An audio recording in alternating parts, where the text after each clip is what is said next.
श्री गुरु वे नमः। अध्याय 17। श्रीनामानंदाचे दर्शन। मी कुरुगड्डीला जात असताना मार्गात एक स्त्री केस मोकळे सोडून विचित्र हास्य करीत माझ्या जवळ आली। तिची मनःस्थिती बरोबर नसल्याने ती काहीतरी अस्पष्टसे ओरडत होती। ती माझ्याजवळ येताच मला तिची अत्यंत भीती वाटून माझे हात पाय थरथर कापू लागले। तिच्या मागोमाग हातात काठी घेऊन दोन उंच बलिष्ठ पुरुष येत होते। त्या स्त्रीने माझ्या पायावर डोके ठेवून त्या दोन रानगट पुरुषांपासून रक्षण करण्याची विनंती केली। ते दृश्य पाहून माझा चेहरा पांढरा पडला। माझ्यासारखा घरादारापासून दूर आणि परप्रांतात असलेला ब्राह्मण त्या स्त्रीचे रक्षण कसे करू शकणार होता? त्यावेळी माझ्या तोंडून अचानकपणे उद्गार निघाले, हे माते, तुला घाबरण्याचे मुळीच कारण नाही। या दुष्ट दुराचारी लोकांपासून श्रीपाद श्रीवल्लभ तुझे नक्कीच रक्षण करतील। तू निर्भयतेने उठून उभी रहा। त्या स्त्रीच्या मागे आलेले पुरुष माझ्याकडे आश्चर्याने पाहत होते। त्या दोन बलशाली पुरुषांच्या तुलनेत माझी शरीरयष्टी अगदीच किरकोळ होती, तरी माझे धैर्य आणि दृढतेने उच्चारलेले आश्वासन ऐकून ते आश्चर्यचकित झाले। ते म्हणाले, हे ब्राह्मणा, आम्ही या दुराचारी स्त्रीला मारण्यासाठी आलो आहोत। तू जर मध्ये पडलास तर तुला सुद्धा मारून टाकू। तू चांगल्या बोलाने आमच्या मार्गातून दूर हो। त्या दुष्टांचे हे वक्तव्य ऐकून माझ्यात एका अद्भुत शक्तीचा संचार झाला आणि मी म्हणालो, अरे, ब्राह्मण कुलात जन्म घेऊन निर्लज्जपणे गायीचा वध करून, गोमांस भक्षण करून, मदिरापान करणाया तुमच्या सारख्या दुर्जनांना माझ्या ब्राह्मणाचा आणि या निरपराध स्त्रीचा वध करणे काहीच कठीण नाही। मी पुढे येणाऱ्या सर्व परिस्थितीस सामोरे जाण्यास तयार होतो। मी पुढे त्यांना म्हणालो, तुम्ही या स्त्रीचा वध केल्यास तत्काळ कुष्ठरोगाने त्रस्त व्हाल। सर्व रोगांमध्ये हा अत्यंत भयंकर असा रोग आहे। त्याला तुम्ही स्वतः आपल्या कर्मांनी आमंत्रण देत आहात याची मला कीव येते।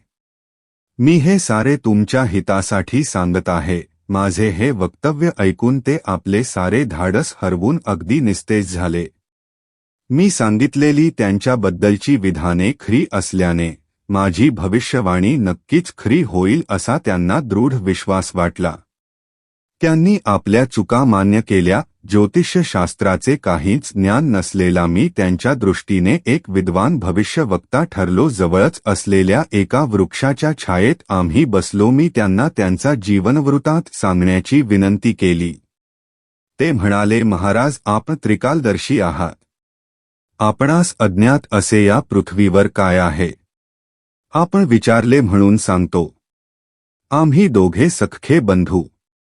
आमचा जन्म ब्राह्मण कुलात झाला, परंतु ब्राह्मणत्व आम्ही पूर्णपणे विसरून गेलो आणि भ्रष्ट झालो। गायीचे मांस खाण्यात आम्हास आनंद वाटे, त्यातच मदिरापानाचे भयंकर व्यसन आम्हास जडले। या सर्व दुर्गुणांचा व्यभिचारी वर्तनाने कहरच झाला। या सर्व दुराचारामुळे आम्ही दुरात्मा झालो। समोरील टेकडीवर पद्मासन घालून बसलेल्या या स्त्रीस पाहून आमच्या मनात वाईट विचार आले, परंतु तिने स्पष्ट नकार दिल्याने आमचा अभिमान दुखावला व आम्ही रागाने तिच्या मागे निघालो। परंतु आमच्या सुदैवाने आपणासारख्या महान पुरुषाच्या दर्शनाचा लाभ झाला। तेव्हा मी म्हणालो, बाबांनो, काय चांगले काय वाईट आहे याचा निर्णय करणारी सदसत विवेक बुद्धी देवाने मानवाला दिली आहे। चांगल्या मार्गाने आपण गेल्यास चांगली फळे मिळतील, वाईट मार्गाने गेल्यास वाईट अनुभव येणार, यात शंकाच नाही। ही स्त्री सदाचारी असल्याने तिने तुमचे म्हणणे मान्य केले नाही। तुमची दृष्टी दोषपूर्ण असल्याने तुम्हाला ती स्त्री दुराचारिणी वाटली। तुम्ही तिच्याकडे वाईट भावनेने गेला होता, परंतु आता तुम्हास आपल्या वाईट कर्माचा पश्चाताप होतो आहे। तुमची पापे परमेश्वर क्षमा करेल किंवा नाही ते मी सांगू शकत नाही। एक शुभ वार्ता मात्र सांगतो। त्रैलोक्याचे आराध्य दैवत असलेले त्रिमूर्ती स्वरूप असणारे श्री दत्तप्रभू सध्या मानव रूपात श्रीपाद श्रीवल्लभ या नावाने कुरुगड्डी या गावी वास्तव्यास आहेत। त्यांचे दिव्य चरण तुमचा उद्धार करतील। त्यांच्या अनेक दिव्य लीला मी ऐकल्या आहेत. ती स्त्री म्हणाली, आपण माझे या दुष्ट पापी लोकांपासून रक्षण केले. आपण मला पित्यासमान आहात. मी एक उच्च ब्राह्मण कुलात जन्मले. अगदी लहान वयातच माझा विवाह झाला. माझे दुर्भाग्य असे की माझा पती माझा अतिशय छळ करीत असे. मी मात्र त्याची मनोभावे सेवा करीत असे. तो माझ्यावर नको ते दोषारोपण करीत असे, ज्यामुळे मला अत्यंत मानसिक पीडा होई. त्याचे आईवडील, मोठी माणसे त्यास समजावण्याचा खूप प्रयत्न करीत, परंतु तो कोणाचेच ऐकत नसे. हे सांगताना तिच्या डोळ्यातून घळघळ अश्रू वाहू लागले.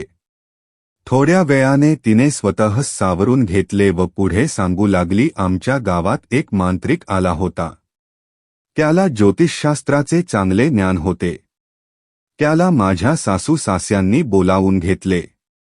त्याने माझी कुंडली मांडून चित्रविचित्र पूजार्चा करून म्हणाला, ही नीच जातीची स्त्री आहे. तिच्या हातून अनेक अमंगल कार्ये घडली आहेत. त्यामुळेच तिच्या पतीस नपुंसकत्व प्राप्त झाले. तिला घरातून बाहेर काढल्यावर तुमचे सारे गृहदोष नाहीसे होतील व माझ्या पूजार्चा फलित होतील. तिचा पती सुद्धा चांगला सशक्त होईल. नंतर तुम्ही त्याचा विवाह दुसऱ्या कन्येबरोबर लावून द्या, त्यांना यथाकाली संतती प्राप्त होईल. त्या ज्योतिषाच्या सांगण्यावर दृढ विश्वास ठेवून माझ्या सासू सास्यांनी मला घरातून घालवून दिले. त्यांनी केलेल्या छळामुळे मी अत्यंत त्रासून गेले होते. मला काहीच मार्ग नसल्याने मी माहेरी जाण्यास निघाले. परंतु तेवढ्यात तो मांत्रिक आला आणि त्याने मला अडवले व वाईट नजरेने माझ्याकडे पाहू लागला. मला त्याच्या डोळ्यात दुष्ट वासनेचे ज्वलंत अंगारे दिसले. मी अत्यंत क्रोधायमान झाले. माझ्या शरीरात भद्रकालीची शक्ती प्रगट झाली होती. मी जवळच पडलेला एक मोठ दगड उचलला आणि त्या मांत्रिकाच्या शिरावर मारला. त्या भयंकर माराने मांत्रिकाचे डोके फुटून तो तत्काळ मृत्युमुखी पडला. माझ्या शीलरक्षणासाठी मला दुसरा मार्ग नसल्याने मी तो दगड मारला होता. परंतु दुर्दैवाने माझ्या हातून एका ब्राह्मणाची हत्या झाली होती. माझे मन अत्यंत अशांत झाले होते. काय करावे, कोठे जावे ते कळत नव्हते. मी माहेरी जाण्याचा विचार केला, परंतु तेथे जाण्याने माझ्या समस्यांचे समाधान होणार नव्हते. माझ्या आईवडिलांनी प्रेमाने माझा संभाळ केला असता, परंतु माझे बंधू, वहिनी, भावजई माझ्याशी चांगले वागतील याची खात्री नव्हती. मांत्रिकाने मला दिलेला त्रास कोणाला सांगणार होते. मांत्रिकाची केलेली हत्या गावातील सर्व लोकांनी पाहिली होती. अशा बातम्या आगीप्रमाणे चोहीकडे पटकन पसरतात. या आवारातच एक औदुंबराचे झाड होते. हे झाड दत्त प्रभूंना अत्यंत प्रिय असल्याचे मी ऐकले होते. त्या झाडाखाली बसले असताना मला गाढ निद्रा लागली. थोड्या वेळाने जागी होऊन पाहिले तर माझ्या दोन बाजूस दोन नाग माझे रक्षण करीत होते. मी त्या दोन्ही नागांना नमस्कार केला तेव्हा ते नाग दुसरीकडे निघून गेले. मी दत्त दिगंबर, जय गुरुदेव दत्त असा जप करीत होते. दत्त प्रभूचे नुसते स्मरण केले तरी ते भक्तांच्या मदतीसाठी धावून येतात असे मी ऐकले होते. माझ्या भाग्याने औदुंबराच्या कृपाछायेत असताना मला श्रीपाद प्रभूचे कृपाछत्र माझ्या शिरावर असल्याची अनुभूती आली. मी नामस्मरण करीत असताना एक वाटसरू त्या वृक्षाच्या छायेत विश्रांतीसाठी थांबला. मी भयभीत होऊन त्याला विचारले, तू कोण आहेस? तू येथून निघून जा. तू गेला नाहीस तर एक दगड घेऊन तुला मारून टाकीन. थोड्या वेळापूर्वीच मी एका मांत्रिकाला मारले होते. तो वाटसरू म्हणाला, माई, मी रजक, धोबी कुलात जन्मलेला रविदास, श्री दत्त प्रभूंचा भक्त आहे. मी कुरवपुरात राहत असे. श्री गुरुदत्त श्रीपाद श्रीवल्लभ रूपात भूतलावर अवतरले असून सध्या ते कुरवपूर क्षेत्रात वास्तव्य करीत आहेत. दूर दूर पसरलेल्या दत्त भक्तांना ही वार्ता कळावी म्हणून ते नवीन नवीन लीला करीत असतात. मी सध्या कुरवपूरला जात आहे. तुझी इच्छा असल्यास माझ्या बरोबर ये, कुरवपूर येथून जवळच आहे. मी माझ्या भावाकडे जाऊन तेथून पुढे कुरवपूरला जाईन. तेव्हा मी म्हणाले, तुमच्या बोलण्यावर मी कसा विश्वास ठेवू? तुम्ही सांगत असलेले श्रीपाद श्रीवल्लभ कोण आहेत हा विषय जाणून घेण्याची सुद्धा मला गरज नाही. ते जर दत्तमूर्ती असते तर त्यांनी माझे रक्षण केले असते. ते स्वतः श्रीदत्त गुरु आहेत हे सिद्ध करण्याची जबाबदारी त्यांचीच आहे. मी श्रीपाद प्रभूचे नामस्मरण करीत नाही, परंतु श्री दत्तात्रेयांचेच नामस्मरण करते. यावर जे घडेल ते मी पाहीन. तुम्ही तत्काळ येथून निघून जा, नसता काही तरी प्रमाद घडेल. माझे वक्तव्य ऐकल्यावर तो गृहस्थ रोहिदास दत्तदिगंबर श्रीपाद श्रीवल्लभांचे नामस्मरण करीत निघून गेला. त्यानंतर एका टेकडीवर मी पद्मासन घालून ध्यान करीत बसले. त्याच वेळी हे दोन दुष्ट तेथे आले. त्यांची माझ्यावर विषारी नजर पडली आणि ते माझ्या मागे लागले. आप माझी या दोन कामी दुष्टांपासून रक्षा केली. तेव्हा मी म्हणालो, हे माते श्रीपाद प्रभूंच्या कृपेने तुझे रक्षण झाले. ते अंतर्यामी असून कालातीत आहेत. या सृष्टीमध्ये विविध कालावधीत घटना घडत असतात. या सर्व घटनांच्या मागे ते स्वतः कारणरूपाने स्थित असतात. या सृष्टीत कारण नसलेले कोणतेच कर्म दिसत नाही. श्रीपाद श्रीवल्लभ स्वामींना निर्गुण, सगुण, निराकार, साकार यासारख्या कोणत्याच अवस्थेत कोणीच जाणू शकत नाही. प्रत्यक्ष वेदांनी सुद्धा त्यांच्या समोर हात टेकले व नेती आम्ही जाणत नाही असे म्हटले आहे. वेदांची ही अवस्था झाली तर सामान्य भक्त त्यांच्याबद्दल काय जाणू शकेल? त्यांच्या स्वरूपाचे ज्ञान त्यांना स्वतःलाच असणार यात तेमात्र संशय नाही. आप मात्र त्यांचे नामस्मरण करीत गेल्यास त्यांचा अनुग्रह नक्कीच होतो आणि सर्व दुःखातून आपली मुक्तता होते. मी, दोन्ही ब्राह्मण आणि एक ब्राह्मणी सुशीला आम्ही चौघे मिळून कुरुगड्डीस जाण्यास निघालो. मार्गात आम्ही श्री दत्तप्रभू आणि श्रीपाद श्रीवल्लभांचे भजन करीत, नामस्मरण करीत जात होतो.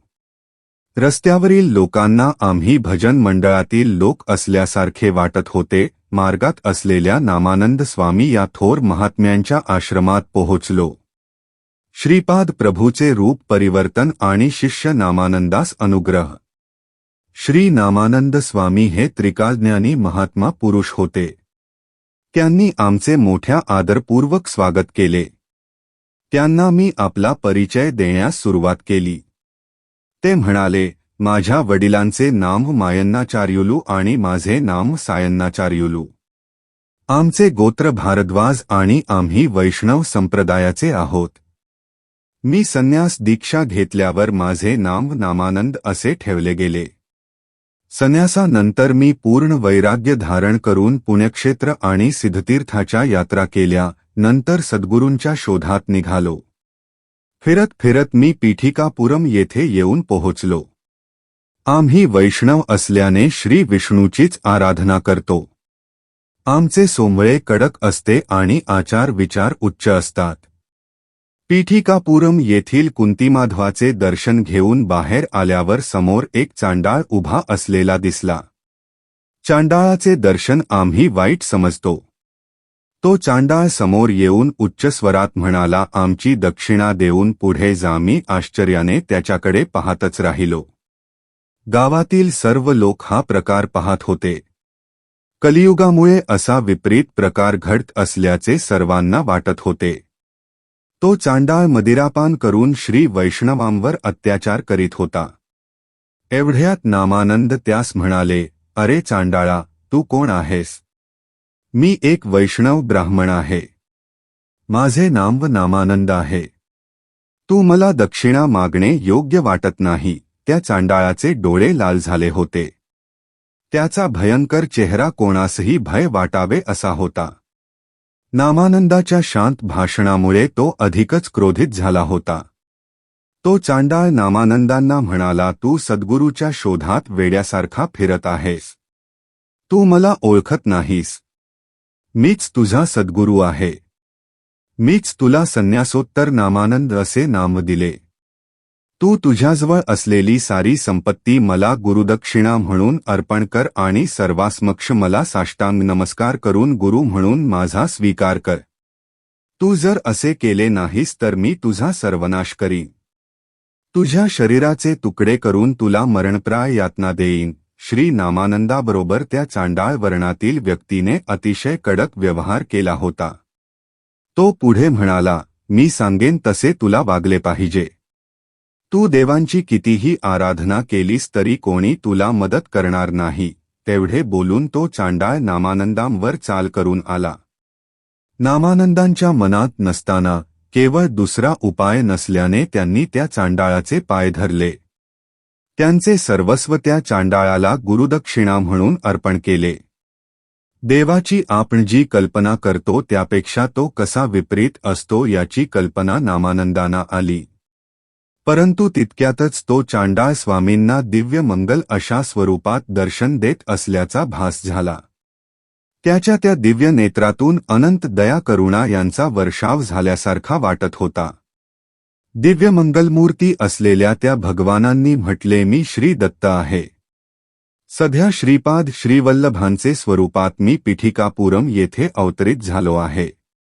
तू माझा भक्त आहेस आणि मी तुझा सद्गुरू आहे. तू माझे सर्वस्व झाला आहेस. मीच सत चित आनंद आहे. तू उद्यापासून नामानंद नाम धारण करून धर्मप्रचार कर. तुला सुख आणि शांती प्राप्त होईल. शेवटी माझ्या पदास येशील असे सांगून चांडाळाच्या वेशात असलेले दत्त प्रभू अंतर्धान पावले. श्री नामानंद स्वामींना श्रीपाद श्रीवल्लभांकडून भोजनाचे आमंत्रण. अशा प्रकारे नामानंद संन्यासी पिठिकापुरम येथील श्रीपाद श्रीवल्लभांचे दर्शन घेण्यासाठी पुढे निघाले. त्यांना मार्गात कोणी भिक्षा दिली नाही. भुकेने त्यांचा जीव व्याकुळ होत होता. सर्वजण त्यांच्याबद्दल शंका घेत होते. त्यांना वाटले हा एक वेडा आहे. एक चांडाळ येऊन याच्याकडून गुरुदक्षिणा घेऊन गेला. हा ब्राह्मण असून याने चांडाळाला आपला गुरु केला म्हणून हा अस्पृश्य झाला आहे. म्हणून याला भिक्षा देणे म्हणजे शास्त्रविरुद्ध होईल. या विचाराने पिठिकपुरम गावातील लोकांनी नामानंद स्वामींना भिक्षा घातली नाही. फिरत फिरत ते अप्पळराज शर्माच्या घरी पोहोचले. अत्यंत भुकेमुळे तोंडातून शब्द बाहेर पडत नव्हते. कसे बसे ते भिक्षांदेही म्हणाले. तेवढ्यात दार उघडून घरातून श्रीपाद श्रीवल्लभ अन्नाचे भरलेले ताट घेऊन आले. त्यांना ओसरीवर बसवून त्यांनी स्वहस्ते नामानंद स्वामींना खाऊ घातले. केवढे ते भाग्य! विश्वनियंता आपल्या भक्ताला स्वहस्ते जेवण भरवित होता. धन्य ते गुरु आणि धन्य ते शिष्य. जेवण झाल्यावर त्या अनंत शक्ती स्वरूप अशा विधात्याने आपला हात नामानंदांच्या शिरावर ठेवला आणि आशीर्वाद दिला, तुला सर्व सिद्धी प्राप्त होतील. कशासाठीही तुला हात पसरावा लागणार नाही. तू कोठेही असलास तरी मी तुझ्याबरोबर अदृश्य रूपाने असेन. मी डोळ्यांच्या पापणीप्रमाणे तुझे रक्षण करीन असे आशीर्वाद आणि अभय वचन दिले. त्या दिवसापासून धर्म प्रसारासाठी संन्यासी होऊन नामानंद भ्रमण करीत होते. अदृश्यपणे श्रीपाद प्रभूचा दिव्य हस्त स्वामींचे रक्षण करीत असे. अशा प्रकारे स्वामींनी आम्हास त्यांच्या आश्रमात स्वतःबद्दलची संपूर्ण माहिती सांगितली. 4 प्रकारचे जीवनमुक्त प्राणी. नामानंद स्वामीच्या आश्रमात सर्व शिष्य बसलेले असताना एका शिष्याने गुरूंना प्रश्न विचारला, स्वामी, श्री दत्तांची आराधना केल्याने शीघ्र मोक्षप्राप्ती होते, यासाठी काही साधना, मंत्र, विधाने आहेत का? माझ्या शंकेचे समाधान करून मला कृतार्थ करावे. त्यावर प्रसन्न चित्ताने श्री स्वामी म्हणाले, हे पुत्र, वासना त्याग म्हणजेच मोक्ष आहे. शरीर पतनानंतरच मोक्ष मिळतो असा नियम नाही. शरीर प्रारब्धानुसार शरीराला विविध अनुभव येत असतात. ज्या सत्पुरुषांचा जीवात्मा मुक्त अवस्थेत असतो त्यांना जीवनमुक्त असे म्हणतात. आपल्या इष्ट देवतेच्या सत्य सान्निध्यात राहणे यालाच सालोक्य मुक्ती असे म्हणतात. या अवस्थेत साधक इष्ट देवतांच्या लोकात राहतो. यापेक्षा अधिक पुण्यवान भक्तांना इष्ट देवतांच्या समीप राहण्याचे भाग्य लाभते त्याला सामिप्य मुक्ती असे म्हणतात. त्यापेक्षा विशेष पुण्य करणाऱ्या भक्तांना इष्ट देवतांचेच स्वरूप प्राप्त होते त्याला सारूप्य मुक्ती असे नामाभिधान आहे. यापेक्षा सुद्धा उच्च स्थिती प्राप्त झाली म्हणजे भक्त इष्ट देवतांच्या चैतन्यातच एकरूप होऊन जातो. या अवस्थेस सायुज्य मुक्ती असे म्हणतात. या आध्यात्मिक चिंतनात दत्तभक्त इहलोकी राहूनच सालोक्य मुक्तीचा अनुभव घेत असतात. ते शरीराने प्रारब्धाचे भोग घेत भोगत असले तरी मनाने ते श्री दत्तप्रभूच्या चरणांशी सत्त निमग्न असतात. त्यांना सदैव श्री दत्तप्रभूचेच ध्यान असते. सृष्टी धर्म आणि सूक्ष्मसृष्टीतही कालचक्र हे चालूच असते. सृष्टीचा चिद्विलास अंतःदृष्टीने पाहून दत्तभक्त आनंदाने विभोर होतो. स्वार्थरहित योग्याच्या दिव्य शक्तीने विश्व कल्याण होत असते. त्यात त्यांचा निस्वार्थीपणा दिसून येतो. याप्रमाणे हा योगी इहलोकी आपले कल्याण करून सामिप्य मुक्ती प्राप्त करून घेतो. असा भक्त श्री दत्तप्रभूच्या दिव्य लीला अंतःदृष्टीने पाहून त्यांचे मनन चिंतन करून सालोक्य मुक्तीपेक्षा श्रेष्ठत्व प्राप्त करून सर्वोच्च आनंद प्राप्त करून घेतो. जीव शरीर बंधनात असताना त्याला अनेक वासना, इच्छा आपल्या बंधनात ठेवतात. परंतु जेव्हा त्याला मुक्त अवस्थेचे ज्ञान होते तेव्हा त्याला खूपच हलके हलके वाटते. याप्रमाणे इच्छा, वासनारहित लघु जीव आनंदात रममाण असतात. सायुज्य मुक्तीचा लाभ झालेल्या दत्तभक्तांमध्ये श्रीदत्तलीला यथेच्छ मात्रेने प्रगट होतात. या भक्तांना आणखी काही प्राप्त करून घ्यावे अशी इच्छाच नसते. श्रीदत्तप्रभूचे दर्शन, स्पर्श, संभाषण आणि अनुग्रह प्राप्त झालेल्या भक्तांना त्यांचे सत्तरक्षण मिळत असते. इहलोकात किंवा परलोकात प्राप्त होणारे महदैश्वर्य दोन्ही श्रीपाद श्रीवल्लभ स्वामीच देतात. मानव विविध देवतांना वेगवेगळ्या स्वरूपात भजतात. ते सर्व देव श्रीपाद प्रभूचेच दिव्य अंश असतात. त्या देवतांकडून श्रीपाद श्रीवल्लभ त्या भक्तांना अनुग्रह देतात. श्री दत्त आराधनेची विशेषता. यावर मी म्हणलो आपण विविध रूपात असलेल्या देवांची पूजा अर्चा करावी का श्रीपाद वल्लभांची आराधना करावी. देव श्रीपाद श्रीवल्लभांपेक्षा वेगळे आहेत. याबद्दल आपण कृपा करून विश्लेषण करून सांगावे. यावर नामानंद म्हणाले, एका मुलीचा विवाह होऊन ती आपल्या सासरी गेली. काही महिन्यानंतर त्या मुलीचे मोठे भाऊ तिला भेटायला गेले. मुलीची सासू म्हणाली, तुमची बहीण आमच्या घरी विविध प्रकारच्या चोया करते. दूध, घी, लोणी, तूप ती चोरून खाते. एखादी चोरी मी सहन केली असती परंतु इतक्या चोया. तेव्हा त्या बहिणीचा भाऊ तिला म्हणाला, ताई तू चोरी करणे सोडून दे, तू केवळ घेत जा म्हणजे तुझी सासू रागावणार नाही. दुधात सर्व काही असते. याप्रमाणे एकट्या श्री दत्ताची आराधना केल्यास सर्व काही मिळते. लोक आपल्या आवडीप्रमाणे वेगवेगळ्या देवांची आराधना करतात. शिवाची पूजा केल्याने विष्णू प्रसन्न होत नाहीत, तसेच विष्णूंच्या पूजेने शिव प्रसन्न होत नाही. सगुण आणि साकार देवांची पूजा केल्याने भक्ताच्या कर्माप्रमाणे फळ मिळते. अनेक जन्मातील केलेल्या पापाचे फळ क्षीण स्थितीत असेल तर पुण्य महाविशेषमध्ये जमा होते. यावेळी श्रीदत्त प्रभूची भक्ती प्राप्त होते. अशा भक्ताला सर्वसिद्धी प्राप्त होतात. ब्रह्मदेवाने लिहिलेल्या प्रारब्धास कोणी बदलू शकत नाही. परंतु श्रीदत्त प्रभूच्या भक्तांच्या बाबतीत मात्र श्री दत्त ब्रह्मदेवाला आदेश देऊ शकतात. जीवाच्या शारीरिक, मानसिक, आध्यात्मिक स्थितीला श्री विष्णू कारणीभूत असतात. अपरिपक्व अवस्थेत असताना महायोग शक्तीने जीवात प्रवेश केल्यास शरीर, मन, बुद्धी त्या शक्तीस सांभाळू शकत नाहीत आणि अग्निज्वालेचा दाह झाल्यासारखे वाटते. जीवाचे जीवनमान सुरळीत चालण्यासाठी भगवान विष्णू आपणास सहाय्य करतात, ते प्रत्येकाच्या कर्मानुसार. श्रीकृष्ण श्री दत्तप्रभूचे अभिन्न अंग आहेत. श्रीकृष्णाने गोवर्धन पर्वत अंगुलीवर धारण केला होता. हे सर्व मना जात आहेच. गोकुळातील साया गोपी आणि गोप पूर्वजन्मातील महान महान ऋषी होते. त्यांनी रचलेले महान ग्रंथ पर्वत रूपाने अवतरित झाले होते. या महान ग्रंथांचे विभेदन होऊन त्यातून प्रचंड महायोग शक्ती निघते तेव्हा जीवास खूपच हलके हलके वाटते. या सूक्ष्म स्थितीत जीवाला महायोगानंद मिळतो. हा मिळविण्यासाठी कठीण तपश्चर्या लागते. श्रीकृष्ण भगवान आपल्या भक्तांचा आश्रितांचा संपूर्ण भार स्वतः पेलून घेतात.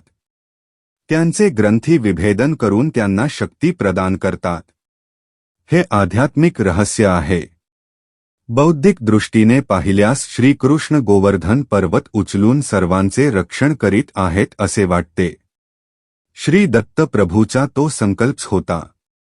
परिस्थितीला बदलायचे, परिणाम क्रमाला शीघ्रपणे करण्याचे आदेश ते श्री विष्णूंना देत असत.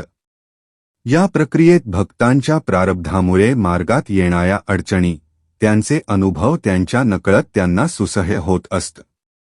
श्रीपाद श्रीवल्लभ आपल्या भारी भक्कम विद्यांवर भक्तांचा भार वाहतात. श्रीपाद प्रभू किती दयाळू आणि कारुण्य मूर्ती आहेत.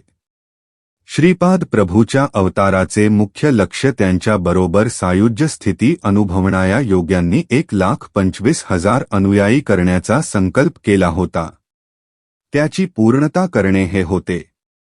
ते कर्मबंधनाच्या स्पंदनातून सर्वांना मुक्त स्थितीत आणून रुद्राच्या अंशरूपाने प्रकट होऊन कोट्यानकोटी जन्मानंतर येणाऱ्या त्या जन्मांचा विनाश करून त्या जीवात्म्याला मुक्ती देतात. त्यांच्यामधील ब्रह्मा, विष्णू आणि रुद्राचा अंश होऊन त्या ईश्वरी गुणांनी भक्तांचे रक्षण होते. हे त्या आत्म्याच्या संकल्पाने होत असते. भक्तांनी संकल्प सिद्धीसाठी भक्तिमार्गाचा अवलंब करणे आवश्यक आहे. एकदा पिठापुरममध्ये श्रीपाद प्रभूच्या एका भक्तास घोड्यावर बसत असता घोड्याने पाडून टाकले व पायाने तुडविले. त्याला भयंकर जखमा होऊन तो रक्तबंबाळ झाला. त्या जखमी भक्ताला श्रीपादांनी आपला अभय हस्त दर्शविला आणि त्याच क्षणी सर्व जखमा पूर्णपणे ब्या झाल्या, जणू काही झाल्याच नव्हत्या. त्याच दिवशी श्रीपाद श्रीवल्लभांवर दृढ श्रद्धा आणि भक्तिभाव असणाऱ्या एका भक्ताला कल्पना नसताना 100 मोहरांनी भरलेला एक हंडा सापडला. श्री वेंकट अप्पयांनी प्रभूंना या घटनेविषयी विवरण करून सांगण्याची विनंती केली. त्यावर श्रीपाद स्वामी म्हणाले, मी माझ्या एका अनन्य भक्ताचे आयुष्य 20 वर्षांनी वाढविले. त्याच्या भक्तीवर संतुष्ट होऊन मी त्याला हे फळ दिले होते. आज त्याला 100 मोहरांनी भरलेला हंडा मिळाला. हा त्याचा महत्भाग्याचा दिवस आहे. ज्याची माझ्यावर मनापासून अनन्य भक्ती असते त्याचा मी दास होतो. जे भक्त मला हृदयात प्रस्थापित करतात ते मला अत्यंत प्रिय असतात. त्रिलोकपती परमेश्वर सुद्धा अशा भक्ताच्या अधीन होऊन त्यांच्याबरोबरच संचार करतात. श्री नामानंद स्वामींच्या दिव्य सत्संगाचा लाभ झाल्याने सर्वांना अत्यंत आनंद झाला. ते 2 ब्राह्मण नामानंदांना म्हणाले, आम्ही केलेल्या पापांचा आम्हास पश्चाताप होत आहे. आप आम्हास उपदेश द्यावा. यावर श्रीनामानंद स्वामी म्हणाले, तुम्ही एक भुक्त व्रत करा. कष्ट करून धन संपादन करा आणि त्या धनाचा उपयोग सब्राह्मणांना अन्नदान करण्यासाठी करा. त्यामुळे तुमच्या पापांचे क्षालन होईल. असे वर्तन के आल्यास श्रीपाद प्रभूचे प्रत्यक्ष अथवा स्वप्नामध्ये दर्शन होईल. मंत्रदीक्षा मिळाल्यावर सुद्धा तुम्ही सदाचाराने वागले पाहिजे. जर तुम्ही पूर्वीच्या सवयीनुसार पुन्हा दुराचारास प्रवृत्त झाल्यास श्रीपाद स्वामी तुम्हास दुप्पट शिक्षा देतील याचे ध्यान असू द्यावे. दत्तात्रेयांच्या आराधनेचे फल. सुशीला नामवाच्या ब्राह्मण स्त्रीने श्री नामानंदांना विचारले, स्वामी, संकटातून कशी सुटका करून घ्यावी. त्यावर त्या प्रसन्न चित्त नामानंद स्वामींनी सांगितले, आत्मा हा निरंतर असतो. त्याला जन्म मरण नसते. त्याला अग्नी जाळू शकत नाही, शस्त्र इजा करू शकत नाही, पाणी त्याला भिजवू शकत नाही, वारा त्याला सुकवू शकत नाही. मनुष्य मात्र कोट्यावधी वेळा मृत्यू पावून पुन्हा जन्म घेतो. तू अंधा देवीचे व्रत केल्यास तू संसारात सुखी होशील. तसेच तू देवी समवेत श्री दत्तात्रेयांची आराधन करून त्यांना संतुष्ट करून घे. असे केल्याने श्री दत्तात्रेय नक्कीच तुझ्यावर अनुग्रह करतील. श्री बापनाचार्युलूंना श्री दत्तात्रेयांचे दर्शन घडले व त्यांनी सिद्धमंगल स्तोत्र लिहिले. प्रत्यक्ष दत्ताच्या दर्शनाच्या अनुभूतीने गायली जाणारी या स्तोत्रातील अक्षरे अत्यंत प्रभावशाली आहेत. त्या अक्षरांमधील चैतन्य हे युगानुयुगे विस्त राहील. या स्तोत्रात व्याकरणदृष्ट्या कोणताही दोष अथवा त्रुटी नाही. या स्तोत्राचे पठन करण्यासाठी कोणताही विधिनिषेध नाही. मला ते स्तोत्र श्री बापनाचार्युलूच्या मुखातून ऐकण्याचे भाग्य लाभले. हे स्तोत्र माझ्या हृदयावर अंकित झाले आहे. सिद्धमंगल स्तोत्र 1. श्री मदनंत श्री विभूषित अप्पल लक्ष्मी नरसिंह राजा. जय विजयी भव, दिग्विजयी भव, श्रीमदखंड श्री विजयी भव. 2. श्री विद्याधरी राधा सुरेखा श्री राखीधर श्रीपादा. जय विजयी भव, दिग्विजयी भव, श्रीमदखंड श्री विजयी भव. 3. माता सुमती वात्सल्यामृत परिपोषित जय श्रीपादा. जय विजयी भव, दिग्विजयी भव, श्रीमदखंड श्री विजयी भव. 4. सत्य ऋषीश्वर दुहितानंदन बापनाचार्यनुत श्रीचरणा. जय विजयी भव, दिग्विजयी भव, श्रीमदखंड श्री विजयी भव. 5. सावित्र काठकचयन पुण्यफला भारद्वाज ऋषी गोत्र संभवा. जय विजयी भव, दिग्विजयी भव, श्रीमदखंड श्री विजयी भव. 6. दौ चौपाती देव लक्ष्मीगण संख्या बोधित श्रीचरणा. जय विजयी भव, दिग्विजयी भव, श्रीमदखंड श्री विजयी भव. 7. पुण्यरूपिणी राजमांबासूत गर्भ पुण्यफलसंजाता. जय विजयी भव, दिग्विजयी भव, श्रीमदखंड श्री विजयी भव. 8. सुमतीनंदन नरहरिनंदन दत्तदेव प्रभु श्रीपादा. जय विजयी भव, दिग्विजयी भव, श्रीमदखंड श्री विजयी भव. 9. पीठिकापूर नित्यविहारा मधुमती दत्ता मंगलरूपा. जय विजयी भव, दिग्विजयी भव, श्रीमदखंड श्री विजयी भव. परमपवित्र अशा सिद्धमंगल स्तोत्राचे पठन अंधाष्टमीचे व्रत करून के आल्यास सहस्त्र सब्राह्मण जेवण घातल्याचे पुण्य प्राप्त होते. तसेच स्वप्नात सिद्ध पुरुषांचे दर्शन होते. याच्या पठनाने मनातील सर्व कामना पूर्ण होतात. जे भक्त मन, काया आणि कर्मांनी श्री दत्तात्रेयांची आराधना करून या स्तोत्राचे पठन करतात ते श्रीपाद श्रीवल्लभांच्या कृपेस पात्र होतात. तसेच याच्या नियमितपणे गायनाने सूक्ष्म वायुमंडलातील अदृश्य रूपाने संचार करणायास सिद्धी प्राप्त होतात.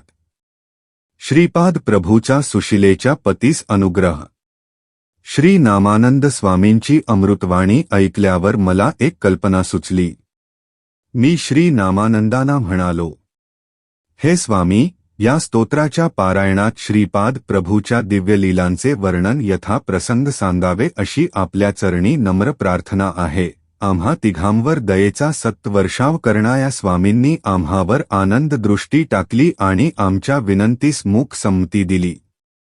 त्या रात्री आम्ही श्रीपाद प्रभूंचे नामस्मरण केले. स्वामींची लीला कथन करीत सिद्धमंगल स्तोत्राचे गायन केले. त्या दिव्य अनुभूतीमध्ये रात्र केव्हा झाली ते कळालेच नाही. उषःकाल होताच श्रीपादांची मंगल आरती केली. थोड्याच वेळात अन्नसामुग्रीने भरलेली एक बैलगाडी आश्रमात आली. गाडीवान खाली उतरला. त्याने सारे खाद्य सामुग्री बैलगाडीतून उतरवून आश्रमात ठेवली. नंतर तो सुशिलेस उद्देशून म्हणाला, थोड्याच वेळात तुझा पती, सासू सासरे दुसऱ्या बैलगाडीतून येतील. त्या गाडीवानाच्या बोलण्यात एक वेगळेच माधुर्य होते. तो दिसण्यास इतर गाडीवानासारखा नव्हता. सारखे त्या गाडीवानाकडे पाहत रहावे असे वाटत होते, परंतु तो सामान उतरवून निरोप सांगून त्वरेने निघून गेला. त्यावेळी नामानंद स्वामी ध्यान अवस्थेत होते. त्यातून बाहेर आल्यावर त्यांनी विचारले, तो गाडीवान कोठे आहे? तो सामान ठेवून निघून गेल्याचे आम्ही सांगितले. ते ऐकताच स्वामी म्हणाले, तुम्ही किती भाग्यवान आहात. मीच अभागी आहे. ते पुढे म्हणाले, परमकारुण्यमूर्ती श्रीपाद श्रीवल्लभ आपणासाठी गाडीवानाच्या रूपाने अन्न सामुग्री घेऊन आले. त्यांनी तुम्हाला दर्शन दिले. नंतर सुशिलेकडे वळून म्हणाले, हे सुशिले, तुझे नशीब उद्यास आले. तुझ्या पतीचे नपुंसकत्व गेले. तुझे सासूसासरे आणि पती दुसऱ्या बैलगाडीतून येत आहेत. त्रिकालज्ञानी नामानंदांनी सांगितल्याप्रमाणे सारे घडून आले. सुशिला आपला पती व सासू सास्याबरोबर आपल्या घरी गेली. मी आणि त्या दोघा ब्राह्मणांनी श्रीस्वामींना कुरुगड्डीस जाण्याची अनुज्ञा मागितली. श्री नामानंद स्वामींचा आशीर्वाद घेऊन आम्ही कुरुगड्डीच्या मार्गाने निघालो. श्रीपाद श्रीवल्लभांचा जय जयकार असो.